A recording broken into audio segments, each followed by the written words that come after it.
अस्सलामुअलैकुम everyone, welcome to my YouTube channel. तो मुझे उम्मीद है कि आप सब लोग खैरियत से होंगे। तो आज का टॉपिक हमारा है टाइप्स ऑफ इन्वेस्टमेंट मटेरियल्स, जिसमें आज हम उनकी डिटेल्स डिस्कस करेंगे। इससे पहले अगर आपको मेरा चैनल अच्छा लगे तो उसको सब्सक्राइब करें और वीडियो को कंप्लीट देखें, क्योंकि आज हम इसको बहुत डिटेल से डिस्कस करेंगे और ये बहुत long question point of view से बहुत इंपॉर्टेंट टॉपिक है जी। तो सबसे पहले हमारे पास 3 टाइप्स होती हैं इन्वेस्टमेंट मटेरियल्स की: gypsum bonded investment materials, phosphate bonded investment materials and number 3 is the silica bonded investment materials. जो जिप्सम बॉन्डेड इन्वेस्टमेंट मटेरियल्स हैं वो गोल्ड एलॉयज़ के लिए सबसे अच्छे हैं और साथ में वो अप टू 700 डिग्री सेल्सियस तक टेम्परेचर को बेयर कर सकते हैं। जो फॉस्फेट बॉन्डेड हैं वो कोबाल्ट के लिए या क्रोमियम के लिए, उनके अलॉयज़ के लिए ज़्यादा सूटेबल हैं और ये हाई टेम्परेचर को भी सूटेबल कर सकते हैं, मतलब 700 से अबव का ये बेयर कर लेंगे। और जो सिलिका बॉन्डेड इन्वेस्टमेंट मटेरियल्स है वो बेस मेटल अलॉयज़ के लिए और पार्शियल डेंचर्स के लिए सबसे ज़्यादा सूटेबल है, और ये साथ साथ अल्टरनेटिव भी है फॉस्फेट का, यानी अगर हम उसको नहीं यूज़ कर पा रहे तो हम इसको यूज़ कर लेंगे फॉस्फेट बॉन्डेड इन्वेस्टमेंट मटेरियल्स को। अब हम आज के वीडियो में डिटेल में सबसे पहले पढ़ने लगे हैं जिप्सम बॉन्डेड इन्वेस्टमेंट मटेरियल्स जी। तो classification of the gypsum bonded investment materials, सबसे पहले इसका एरिया ऑफ स्पेसिफिकेशन नंबर जो है वो हमारे पास 2 है। Area specification number is 2। अब इसकी हमारे पास यानी इसी जिप्सम बॉन्डेड की हमारे पास 3 टाइप्स हैं: टाइप 1, टाइप 2 एंड टाइप 3। अभी टाइप 3 आ गया। टाइप 1 सबसे पहले हमारे पास जो कि इनलेस और क्राउन्स के लिए ही यूज़ करते हैं, लेकिन वो साथ साथ थर्मल एक्सपेंशन करती है। थर्मल एक्सपेंशन में क्या है कि वो कास्टिंग की श्रिंकेज को कंपनसेट करती है। देखो, अगर एक चीज़ जो है वो कंट्रैक्ट कर रही है तो दूसरी चीज़ एक्सपैंड करेगी, तो इस तरह वो एक दूसरे को कंपनसेट करेंगे, तो यहाँ पे कंपनसेशन होती है। इस तरह टाइप 2 हमारे पास है हाइग्रोस्कोपिक एक्सपेंशन, जिसमें क्या होता है कि यहाँ पे भी उसने जो है हाइग्रोस्कोपिकली जाके एक्सपेंशन करनी है। अभी हम डिटेल में पढ़ेंगे कि थर्मल एक्सपेंशन किस तरह होती है, हाइग्रोस्कोपिक किस तरह से होती है।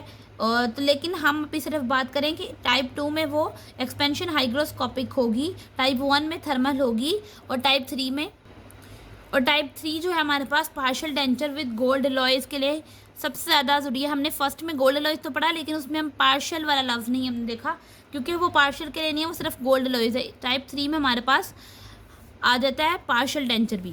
अब हम देखते हैं कि हमारे पास जिप्सम बॉन्डेड इन्वेस्टमेंट मटेरियल्स की कंपोजिशन क्या होती है, उसके मेन कंपोनेंट्स क्या होते हैं। तो 3 बेसिक कंपोनेंट्स हैं, जिनमें सबसे पहले refractory material, binder and chemical modifier. अब हम डिटेल में इन तीनों को डिस्कस करते हैं। सबसे पहले हमारे पास है रिफ्रैक्टरी मटेरियल। रिफ्रैक्टरी मटेरियल वो मटेरियल होता है जो कि विदस्टैंड कर लेता है हाई टेम्परेचर को, which can withstand high temperature, यानी अगर हम टेम्परेचर को बहुत ज़्यादा बढ़ा भी दें तब भी उसकी शेप वगैरह उसका स्ट्रक्चर सब मेंटेन रहेगा, तो विद स्टैंड हाई टेम्परेचर। अब इसमें यानी जिप्सम में कौन होता है refractive material, is in the form of silica. अब सिलिका के आगे से जो हमारे पास अलॉयज़ होते हैं वो कौन कौन से होते हैं: क्वार्ट्ज, ट्राइडमाइट या क्रिस्टोबलाइट। होता है वो सिलिका की फॉर्म में। अब सिलिका का कोई भी अलॉय हो सकता है और उन अलॉयज़ में क्वार्ट्ज, ट्राइडमाइट और क्रिस्टोबलाइट आता है। सेकेंड नंबर पर हमारे पास है, जो हमारे पास सेकंड है वो हमारा जो कंपोनेंट है वो है बाइंडर। बाइंडर का काम क्या होता है कि उसको बाइंड कर देना, ठीक है, यानी उसको ज्वाइन कर देना, उसको अटैच कर देना, यानी आपस में दो कंपोनेंट, दो चीज़ों को आपस में बॉन्ड बनाने के लिए, अटैच करने के लिए जो हम यूज़ करेंगे, this one is the binder. और ये 2 मटेरियल्स हैं, ठीक है। तो फॉर्म अ कोहेरेंट मैश, यानी आपस में जुड़ा हुआ ज्वाइंट एक मैश बनाने के लिए हम बाइंडर को यूज़ करेंगे। और यहाँ पे जिप्सम बॉन्डेड इन्वेस्टमेंट मटेरियल्स में हमारा जो बाइंडर है वो डेंटल स्टोन है, जिसके लिए हम दूसरा नेम क्या यूज़ करेंगे, अल्फ़ा कैल्शियम सल्फेट हेमीहाइड्रेट। अब हमारे पास थर्ड चीज़ जो है which is the chemical modifier. Modifier basically क्या होता है, जो कि मॉडिफाई कर देता है एक मटेरियल की प्रॉपर्टीज़ को। It modify the properties of the material जो कि हम यूज़ कर रहे हैं। उसमें हमारे पास NaCl भी हो सकता है, boric acid, potassium sulphate, graphite, copper powder, magnesium oxide, मतलब ये इतनी सारी ऑप्शन हैं, इनमें से हम यूज़ कर सकते हैं, लेकिन मोस्ट कॉमनली यूज़ होने वाले ये 2 हैं, NaCl एंड बोरिक एसिड। अच्छा, हमने ये तो देख लिया कि उसके अंदर कौन कौन से मटेरियल्स है, लेकिन उनकी परसेंटेज देख लेते हैं। रिफ्रैक्टरी मटेरियल जो कि हमारा सिलिका है उसकी परसेंटेज है 62 65। जो हमारा यहाँ पे बाइंडर है वो हमारा अल्फा हेमीहाइड्रेट, उसकी 30 to 35। और लास्ट में हमारा मॉडिफाइंग केमिकल्स जो हैं वो हमारे पास हैं 5%। अब हमने ये इनके परसेंटेजेस भी देख ली, इनके नाम भी देख लिए। अब हम आते हैं इनके फंक्शंस पे कि भाई इन्होंने करना क्या होता है। In actual sense what role they are playing in the gypsum bonded investment material. Sir number 1 is the gypsum. Gypsum के लिए हमने कहा यहाँ पे अल्फा हेमीहाइड्रेट, और हमारे पास इसके अंदर जो हमने कहा कि ये हमारा बाइंडर है, ठीक है, यानी जिप्सम के अंदर अल्फा हेमीहाइड्रेट हमारा बाइंडर है, ठीक है। तो बाइंडर का काम क्या होता है, उसको स्ट्रेंथ देना, it impart strength to the material. तो मेन फंक्शन हो गया स्ट्रेंथ, ठीक है, और साथ साथ मोल्ड को एक्सपेंशन प्रोवाइड करना, ठीक है, क्योंकि एक्सपेंशन मोल्ड ने करनी है। अब क्या हो रहा है, ये जो मैंने बनाया इसमें क्या है कि हमारा जो जिप्सम है उसको हमने एट 700 डिग्री सेल्सियस फ्लेम पे हम हाई टेम्परेचर दे के जब उसको हीट करते हैं तो वो श्रिंक करता है, उसकी अपनी ये कैपेसिटी है कि वो श्रिंक करता है। तो उसकी वजह से हमने क्या करना है कि हमने जो हमारा बाइंडर है वो एक्सपैंड करेगा, ताकि अगर जिप्सम श्रिंक कर रहा है तो हमारा जो मटेरियल है, हमारा बाइंडर है, वो एक्सपैंड करे ताकि वो स्टेबल स्टेट में मेंटेन कर सके उस मटेरियल को, उन दोनों चीज़ों को। अब जब क्या होता है कि जब हम उसको 700 डिग्री सेल्सियस से थोड़ा सा ऊपर लेते हैं तो क्या होता है कि एक्सपेंशन थोड़ी सी स्लाइट होती है और कंट्रैक्शन हाई हो जाती है, ठीक है, जिसकी वजह से वहाँ से कुछ गैसेस निकलती हैं जैसे कि SO2, ठीक है। और ये गैसेस जो भी हमने अलॉय यूज़ किया उसकी मेटल जो है उसके साथ रिएक्ट करती हैं, तो gases react with the metal, और मेटल के साथ रिएक्ट करने के बाद हमारे पास जो भी, जैसे अगर सिल्वर की मेटल थी तो सिल्वर सल्फाइड, अगर कॉपर की मेटल थी तो कॉपर सल्फाइड, मतलब जो भी हमारे पास अलॉय है उसके अंदर जो मौजूद मेटल है उसके साथ ये गैसेस रिएक्ट करके कंपाउंड्स बना देती हैं। तो ये हो गया फंक्शन बाइंडर का। अब जो हमारी दूसरी चीज़ है हमारा रिफ्रैक्टरी मटीरियल, इसका फंक्शन देख लेते हैं।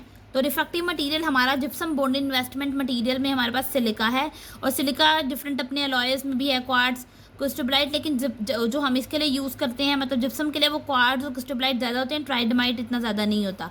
इसने क्या करना है, रेगुलेट करना है हमारी थर्मल एक्सपेंशन को। जब वो रेगुलेट होगी, उसकी जितनी रिक्वायरमेंट है कि इतना एक्सपैंड होना चाहिए मटेरियल को, उसको रेगुलेट करना इस सिलिका का काम है। साथ साथ मोल्ड की एक्सपेंशन को करवाना भी इसका काम है। तो एलोट्रोपिक फॉर्म्स हमारे पास कितनी है सिलिका की, ये बहुत मेजर MCQ है, 4 है। कौन कौन सी, क्वार्ट्ज, ट्राइडमाइट, क्रिस्टोबलाइट एंड फ्यूज्ड क्वार्ट्ज। लेकिन जो जिप्सम में हमने यूज़ किया वो 2 ही थी, क्वार्ट्ज एंड क्रिस्टोबलाइट, ठीक है। ये जो ट्राइडमाइट और फ्यूज्ड क्वार्ट्ज है ये जिप्सम में यूज़ नहीं हुई। अब हम आते हैं कि हमने क्या किया, हमने क्वार्ट्ज लिया, क्रिस्टोबलाइट लिया, अलग अलग ले लें या फिर इनका कॉम्बिनेशन लें, they can be taken in a combo यानी कॉम्बिनेशन। तो उसको हमने जब हमने हीट किया, जब उनके ट्रांजिशन टेम्परेचर पे, तो क्या हुआ, वो क्रिस्टलाइट फॉर्म में आ गई, यानी उन्होंने अपनी शेप जो है या अपना स्ट्रक्चर जो है वो चेंज कर लिया, ठीक है। अब उनका स्ट्रक्चर चेंज हुआ, वो क्या हुआ, जब हमने लो क्वार्ट्ज को जो जिसको हम अल्फा फॉर्म कहते हैं उसको हीट किया तो वो हाई क्वार्ट्ज में चेंज होगी जिसको हमने बीटा फॉर्म कह दिया।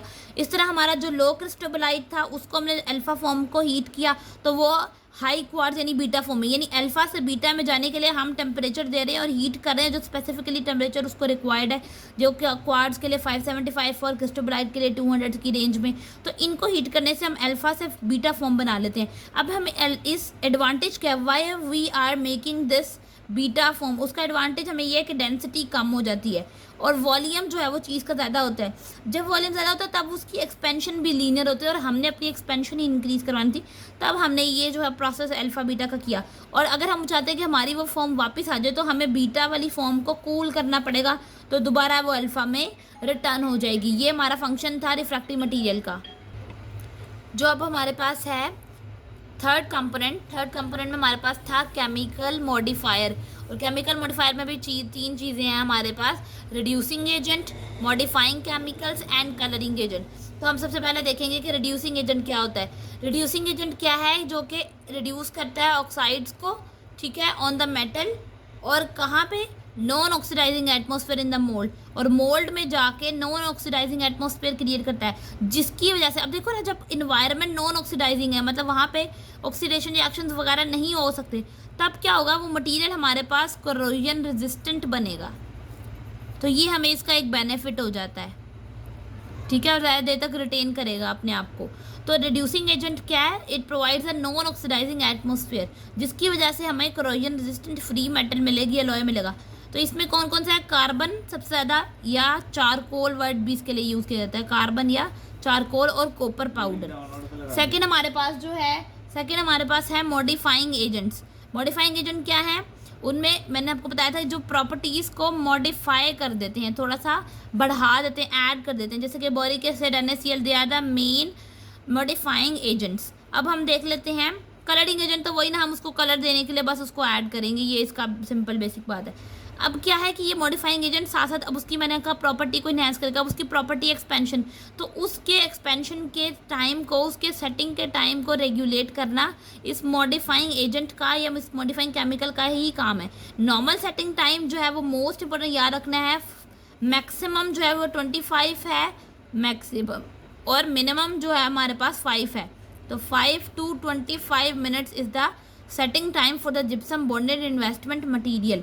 और साथ ही साथ सेटिंग टाइम को रेगुलेट करने, एक्सपेंशन को रेगुलेट करने के साथ साथ मॉडिफाइंग एजेंट जो है वो 300 डिग्री सेल्सियस तक श्रिंकेज को भी होने से रोकता है। तो ये 3 काम जो है हमें मॉडिफाइंग एजेंट्स को यूज़ करने से मिल गए हैं।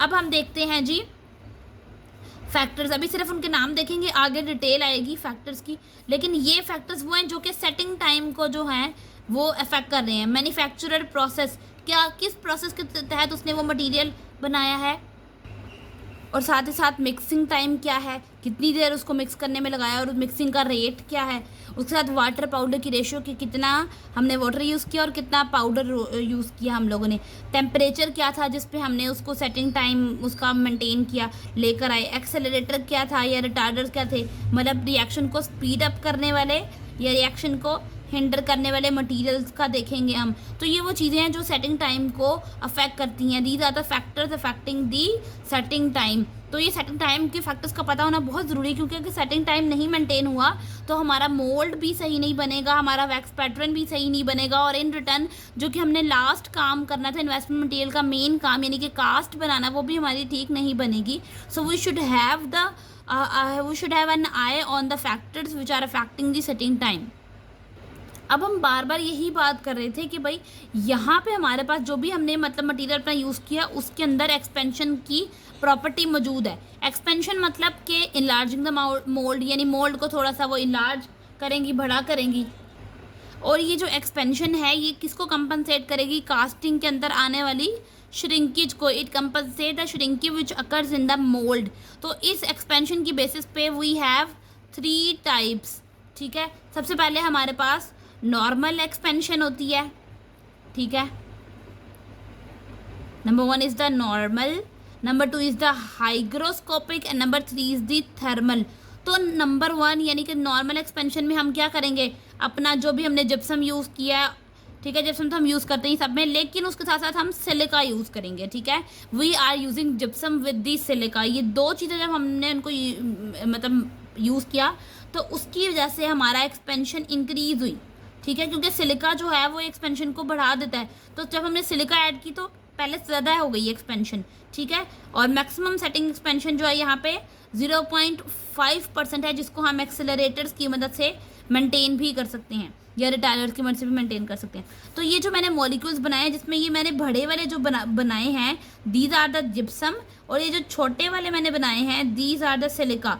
तो ये आपस में एक दूसरे को जब फोर्स लगा रहे होते हैं, एक दूसरे की जो इंटर बॉन्डिंग है, इंटरमिटेंट बॉन्डिंग, उनको पर फोर्स लगाते हैं तो एक दूसरे को बाहर की तरफ आउटवर्ड पुश करते हैं। जिस आउटवर्ड पुश की वजह से वो एक्सपेंशन वहाँ पे आती है जिसको हम कहते हैं नॉर्मल एक्सपेंशन। दूसरी थी अब हमारी हाइग्रोस्कोपिक। इसमें जिप्सम तो वही है, जिप्सम तो हमने फर्स्ट में भी यूज़ किया, लेकिन इसमें अब जो नया चीज़ यूज़ हुई है वो है वाटर हमने यूज़ किया, और यहाँ पे एक्सपेंशन का जो रेट है वो 1.2 से हमारे पास 2.2% है। ठीक है, अब यहाँ पे अगेन वही जिप्सम के बड़े बड़े मॉलिक्यूल, लेकिन अब यहाँ पे जो छोटे वाले हैं the small ones are the water molecules, और वाटर इनको फिर बाहर की तरफ फोर्स लगा के आउटवर्ड जो है वो ग्रोथ करेगा पार्टिकल्स की, जिसकी वजह से एक्सपेंशन होगी। और यहाँ पे जो कॉम्बिनेशन हम यूज़ करते हैं अपने बाइंडर का वो हमारे पास क्वार्ट्ज और क्रिस्टोबलाइट होते हैं, जिनको हम 482 डिग्री सेल्सियस पे यूज़ करते हैं। थर्ड वन हमारी है thermal expansion. Thermal expansion depend करती है कि हमने सिलिका की कौन सी टाइप यूज़ की है और कितनी अमाउंट यूज़ की है। यहाँ पे एक्सपेंशन की जो परसेंटेज है 1 to 1.6% है। यहाँ पे वाटर पाउडर रेशो जो है वो अगर ज़्यादा हुई तो हमारी एक्सपेंशन कम होगी। इस तरह अगर हमने जो अपने ये जो मटीरियल्स है मॉडिफाइंग जो हम मटीरियल्स NaCl केसिल वगैरह वो अगर अच्छे से यूज़ किए तो हमारी एक्सपेंशन ज़्यादा होगी। तो ये उसके फैक्टर्स हैं। और साथ साथ यहाँ पे हम क्वार्ट्ज और क्रिस्टलाइट ही यूज़ करेंगे, लेकिन हमारे पास टेम्परेचर जो है वो चेंज होगा। हाइग्रोस्कोपिक में भी क्वार्ट्ज और क्रिस्टलाइट ही यूज़ किया but at 482 degree Celsius. Thermal expansion में भी क्वार्ट्ज और क्रिस्टलाइट ही हैं बट एट 649 डिग्री सेल्सियस। तो these were the 3 types of expansion. Expansion की बेसिस पे हम लोगों ने देखा कि नॉर्मल क्या है, हाइग्रोस्कोपिक क्या है और थर्मल क्या है। अब हमने एक्सपेंशन तो देख ली है, उसकी टाइप्स भी देख ली। अब हम देखते हैं कि वो फैक्टर्स जो कि एक्सपेंशन को अफेक्ट करते हैं। एक्सपेंशन को अफेक्ट करने के लिए इफेक्ट ऑफ कंपोजिशन, यानी जिस चीज़ से मिलके वो बना होगा और जिन पार्टिकल से मिलके बना होगा उनका साइज अगर कम है तो एक्सपेंशन ज़्यादा होगी। ठीक है, साथ ही साथ जैसे कि अल्फा हेमीहाइड्रेट होता है उसकी एक्सपेंशन बीटा के कंपैरिजन में ज़्यादा होती है क्योंकि उसके पार्टिकल का साइज छोटा होता है। इस तरह सिलिका की जो एक्सपेंशन है वो ज़्यादा होती है। दूसरा हमारे पास, अब ये तो हो गया ना फैक्ट ऑफ कंपोजिशन। दूसरा है वाटर पाउडर रेशो, यानी कितना वाटर और कितना पाउडर यूज़ किया गया है। जितना ज़्यादा वाटर पाउडर रेशो होगी उतना कम एक्सपेंशन होगी। फिर हम देखते हैं तीसरा इफेक्ट ऑफ टेम्परेचर। टेम्परेचर को बढ़ा दें तो साथ साथ, यानी टेम्परेचर को बढ़ा दें मतलब अगर हमने जो पानी लेट सपोज यूज़ किया है वो वार्म वाटर था, वो हीटेड था, उसका टेम्परेचर बढ़ा हुआ था, तब वो क्या करेगा, सरफेस टेंशन को कम करेगा और एक्सपेंशन को बढ़ा देगा। फिर टाइम ऑफ इमर्शन। इमर्शन का टाइम में क्या है कि इनिशियल सेट होने से पहले जो टाइम है वो अगर मेंटेन किया जाए तो हम अपनी एक्सपेंशन को बढ़ा सकते हैं। फिर स्पैचुलेशन। स्पैचुलेशन में क्या है कि जब हमने स्पैचुला के अंदर, बाउल के अंदर उसको अपने मटेरियल को मिक्स किया है तो अगर हम स्पैचुलेशन बहुत आराम से कर रहे हैं तो हमारी जो एक्सपेंशन है वो डिक्रीज़ हो जाएगी। फिर शेल्फ़ लाइफ को देखें। शेल्फ़ लाइफ हमें कहता है कि जितना ओल्डर प्रोडक्ट हमने यूज़ किया होगा, जितना पुराना यूज़ किया होगा, क्योंकि वो पुराना हो गया, उसकी क्वालिटी उतनी नहीं रही, तो उसने एक्सपेंशन अब कम करवानी है। जो हमारा 7th स्टेप है, यानी उसमें क्या, कन्फाइनमेंट, यानी जितने मॉलिक्यूल्स जो एक स्पेस में पड़े हैं अगर वो स्पेस इतनी ज़्यादा कन्फाइंड हुई तो उससे क्या होगा कि हमारी एक्सपेंशन कम होगी, वो उसको बाहर एक्सपैंड ही नहीं होने देगी, इतनी स्पेस कम है। फिर हमारे पास वाटर है कि भाई वाटर ज़्यादा करते जाएँ तो एक्सपेंशन ज़्यादा होती जाएगी। तो ये तो हो गए factors which affect the expansion. अब हम जनरल बात करें तो जिप्सम बॉन्डेड इन्वेस्टमेंट जो हमारे पास मटेरियल्स हैं उनकी प्रॉपर्टीज़ क्या हैं, बॉन्डेड मटेरियल्स। ठीक है, सबसे पहले कि वो स्ट्रेंथ उनकी बहुत अच्छी होती है, यानी इनकी जो कन्वेंशनल स्ट्रेंथ होती है वो 2 पॉइंट जो हमारे पास ये है यूनिट 2.5 मिली पास्कल उससे कम नहीं होती, और 2 आवर्स आफ्टर जो है वो सेटिंग ये हमारे पास स्ट्रेंथ अच्छी खासी हो जाती है। पोरोसिटी जो है वो, पोरोसिटी में क्या है कि वो कह रहे हैं कि हमारे पास जो जिप्सम की जो हमारे पास मटेरियल है उसकी पोरोसिटी कम होती है अगर हम उसको बढ़ा दें मटेरियल को। जैसे कि अल्फा हेमीहाइड्रेट को अगर कम करेंगे तो वाटर की जो गॉजिंग है वो ज़्यादा होगी और साथ साथ पोरोसिटी भी ज़्यादा होगी, यानी it means there is an inverse proportion to the water ratio. Water बढ़ाएंगे, वाटर हमने यहाँ पे कम किया, पोरोसिटी ज़्यादा होगी। फिर फाइननेस, फाइन क्या कि कितने मॉलिक्यूल्स उसके अच्छे हैं, कितने बारीक हैं, कितनी फाइननेस है, कोई रफ सरफेस तो नहीं है, स्मूथनेस है या नहीं, तो वो हमें बताएगी कि भाई कितनी सरफेस जो है वो इरेगुलर है या नहीं, यानी उसको कम करेगी जितनी ज़्यादा फाइन होगी। और लास्ट पे जो आखिरी हमारे पास प्रॉपर्टी है वो स्टोरेज है कि हम उसको एयर टाइट कंटेनर्स में भी इजीली ये जो है वो उसको स्टोर किया जा सकता है। These were the properties of gypsum bonded investment material. तो यहाँ पे आके हमारा कंप्लीट हो गया जिप्सम बॉन्डेड इन्वेस्टमेंट मटीरियल। एक रिव्यू देख लेते हैं कि भाई अभी हमने बाकी दोनों भी इसी वीडियो में पढ़ने हैं, फॉस्फेट एंड सिलिका, तो लेकिन हम जिप्सम में देख लें, हमने क्लासिफिकेशन पढ़ी। क्लासिफिकेशन में हमने उसकी 3 टाइप्स की बेसिस पे हम फिर आए कॉम्पोजिशन पे। कॉम्पोजिशन में तीनों मटीरियल्स का अलग अलग से नाम देखा कि किस मटीरियल में क्या होता है।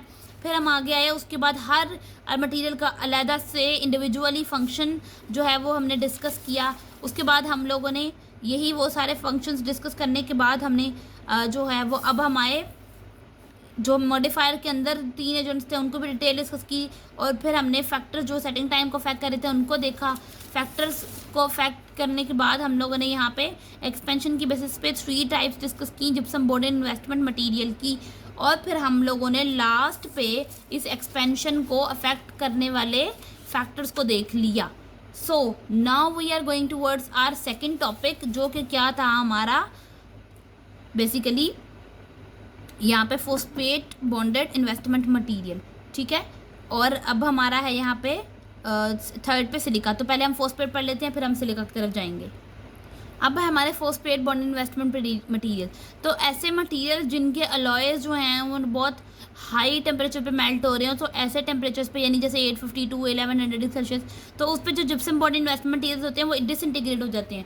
तो हमें फिर वहाँ पे phosphate bonded investment materials use करने पड़ते हैं, क्योंकि ऐसे टेम्परेचर पे यही विथस्टैंड कर लेते हैं, यही मटेरियल को जो है वो मेंटेन करके रखते हैं।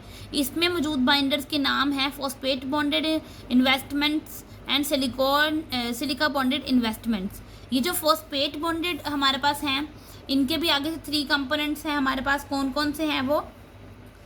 ये हमारे पास जो NH4 H2PO4, इसका फ़ायदा क्या है? हमें स्ट्रेंथ बढ़ाता है, आइंस प्रोवाइड करता है, सिलिका के साथ रिएक्ट करता है। दूसरा कंपोनेंट इसका सिलिका है, जो कि रिफ्रैक्टिव मटेरियल, हमने कहा रिफ्रैक्टिव मटेरियल वो जो हाई टेम्परेचर को विथस्टैंड करता है। फिर हमारे पास थर्ड है मैग्नीशियम ऑक्साइड, जो कि यहाँ पे मौजूद फॉस्फेट आइंस के साथ रिएक्ट करेगा। ये देखें, ये हमारे पास मैग्नीशियम ऑक्साइड है और ये हमारे पास हमारा ये कंपाउंड है, ठीक है। यहाँ पे अमोनियम हाइड्रोफॉस्फेट, उससे रिएक्ट करके फिर हमारे पास ये नया कंपाउंड देगा हमें।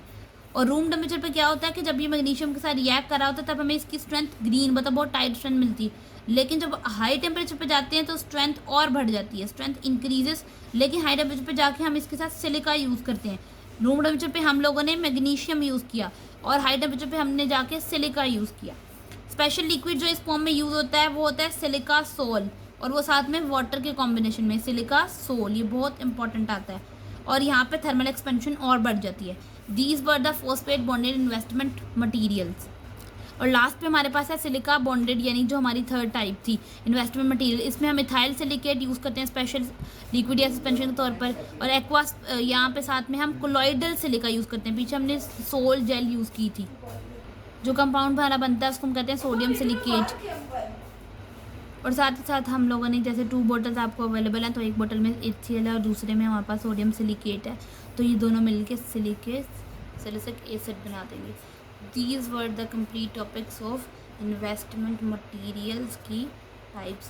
सो if you guys like this video then please thumbs up and subscribe our channel.